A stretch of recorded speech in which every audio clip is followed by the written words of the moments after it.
ప్రేమంటే అది కాదురా అని ఓ సైన్స్ టీచర్కి గడ్డి పెట్టారు అనకాపల్లి పోలీసులు. 10 ఏళ్ల తర్వాత మిస్సింగ్ కేసులో మిస్టరీని ఛేదించారు. బడిబాటలో మైనర్ అమ్మాయిని ప్రేమ పేరిట ట్రాప్ చేసిన టీచర్ని అరెస్ట్ చేశారు. కోర్టు అతనికి 1 కాదు 2 కాదు ఏకంగా 20 ఏళ్ల ఖైదు విధించింది. ప్రేమ ప్రేమ లవ్ ఇష్క్ పేరు ఏదైనా 2 అక్షరాల ప్రేమంటే తరతరాల చిరునామా, 2 హృదయాల స్పందనే ప్రేమ. ఇలా చెప్పుకోవడానికి ఎన్నెన్నో కమ్మని మాటలుంటాయి.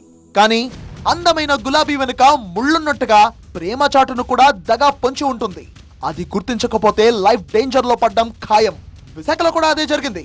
ఓ మాస్టారుకు 20 ఏళ్ల జైలు శిక్ష పడింది. ఇతని పేరు తిరుపతిరావు. సొంతూరు శ్రీకాకుళం జిల్లా హిరమండలం కొల్లివలస గ్రామం. చదువుకున్నాడు, పెళ్లి కూడా అయింది. అయితే ఉపాధి కోసం అనకాపల్లి జిల్లా చోడవరం బాట పట్టాడు. ఓ ప్రైవేట్ స్కూల్లో ఫిజిక్స్ టీచర్ గా జాయిన్ అయ్యాడు తిరుపతిరావు. భౌతిక శాస్త్రం చెప్పాల్సింది పోయి బడిలో బాహుతిక్క వేషాలేశాడు ఈ గురుడు. 8వ తరగతిలో ఓ బ్రైట్ స్టూడెంట్ పై ఈ తిరుపతిరావు కన్ను పడింది. గురువు తండ్రితో సమానమంటారు, కానీ అతను అలా చూడలేదు. సైన్స్ టీచర్ గా అతను ఏం చెయ్యాలి? యాజ్ యూజువల్ గా పాఠాలు చెప్పాలి. స్టూడెంట్స్ కు డౌట్స్ ఏమైనా ఉంటే వారికి అర్థమయ్యేలా ఆ పాఠాన్ని వివరించాలి. కానీ మినిమం కామన్ సెన్స్ కూడా లేకుండా 8th క్లాస్ అమ్మాయికి ప్రేమ పాఠాలు చెప్పాడు ఈ తిరుపతిరావు. సైన్స్ సంగతేమో గాని టీచర్ మనసులో ఉన్న మగిలిని పసిగట్టలేకపోయిందామే.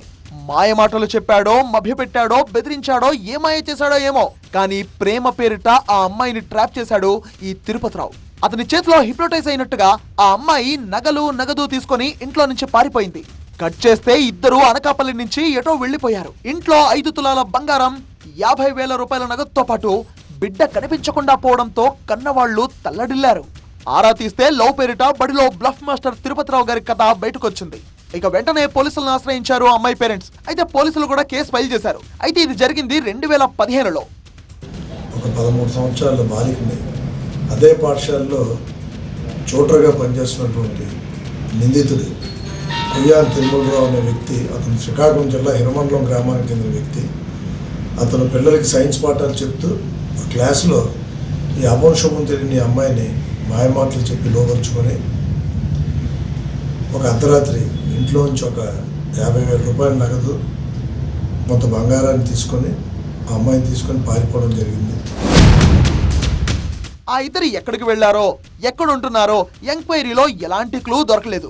అప్పట్లోనే అమ్మాయి తల్లిదండ్రులు ముఖ్యమంత్రి చంద్రబాబు నాయుడుతో అప్పటి డీజీపీని ఆశ్రయించారు. డీజీపీ సాంబశివరావు స్పెషల్ టీమ్స్ ను కూడా ఏర్పాటు చేశారు. ఏపీ, తెలంగాణ, తమిళనాడు రాష్ట్రాల్లో గాలించారు. కానీ ఎక్కడా ఆ ఇద్దరి ఆచూకీ లభించలేదు. 2020లో చోడవరం సీఐగా బాధ్యతలు స్వీకరించిన అలియాస్ మహమ్మద్ మిస్సింగ్ కేసులపై ప్రత్యేకంగా దృష్టి సారించేసరికి ఈ బాలిక కేసు అతని దృష్టిలో పడిందట. అప్పటి ఎస్పీ కృష్ణారావు అనుమతితో కేసు రీఓపెన్ చేశారు సిఐ అలియాస్ మహమ్మద్. క్లూస్ లేవనుకున్న ఈ కేసులో బ్యాకింగ్ మిస్టరీ ఛేదించడానికి మార్గమైంది. పర్సనల్ లోన్ల డేటా చెక్, అందులో ఉన్న సెల్ నెంబర్ ఆధారంగా రాజస్థాన్ లోని ఆల్వార్ లో ఉన్నట్టుగా తెలుసుకున్నారు. ప్రేమ పేరిట దారుణానికి పాల్పడిన తిరుపతిరావు జాడను అతను తీసుకున్న రుణం పట్టించింది.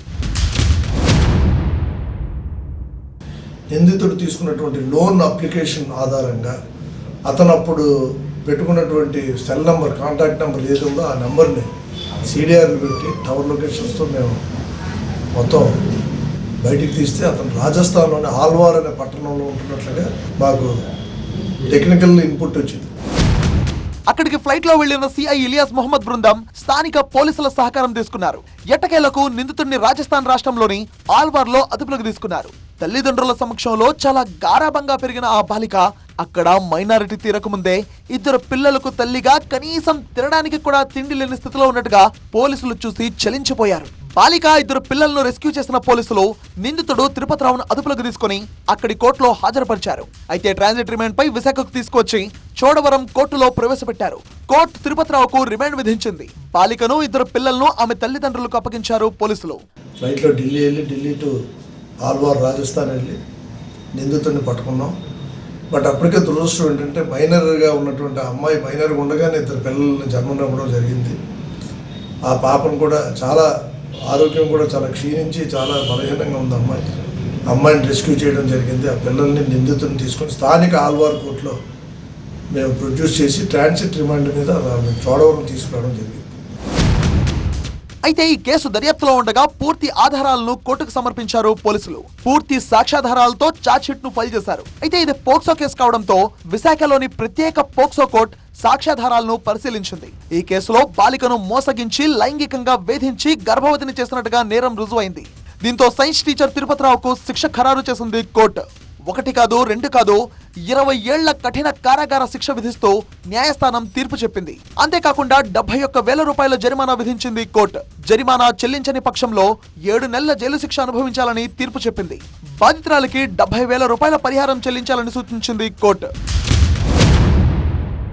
గౌరవ న్యాయస్థానం పోక్సో కోర్టు ఒక కఠినమైన కారాగార శిక్ష అతను విధించడం జరిగింది. అలాగే 70,000 ఎవరైతే బాధితురాలు ఉందో విక్టిమ్ గర్ల్, ఆ అమ్మాయికి కూడా 70,000 కాంపన్సేషన్ కింద ఇవ్వమని కూడా గౌరవ కోర్టు వారు తీర్పు ఇవ్వడం జరిగింది. చిన్నపిల్లల్ని మభ్యపెట్టి ఆడవాళ్ళ పట్ల అసభ్యంగా ప్రవర్తించి వాళ్ళ జీవితాలతో ఆటలాడుకుంటున్న వాళ్ళందరూ కూడా ఒక కనువిప్పుగా ఉంటుంది, ఒక గుణపాఠంగా ఉంటుంది. ఇంత చక్కటి తీర్పు వచ్చినందుకు మేమందరం కూడా ఎంతో కష్టపడ్డా ఈ దర్యాప్తు పొందడం అంతా కూడా చాలా సంతృప్తిని సంతోషాన్ని వ్యక్తపరుస్తూ న్యాయ వ్యవస్థ పట్ల, పోలీస్ వ్యవస్థ పట్ల, సామాన్య ప్రజలకు కానీ మా మనుషులకు కానీ అందరూ కూడా ఒక మంచి నమ్మకం ఏర్పడుతున్నటువంటి ఒక ఆశాభావం మేము వ్యక్తపరుస్తూ అందరూ కూడా మేము ధన్యవాదాలు తెలిపాము. బ్లఫ్ మాస్టర్ కథ కటకటాలకు చేరింది. ఈ కేసును ఛాలెంజింగ్ గా తీసుకుని ఛేదించిన పోలీసుల్ని అనకాపల్లి జిల్లా ఎస్పీ తుహిన్ సిన్హా అభినందించారు.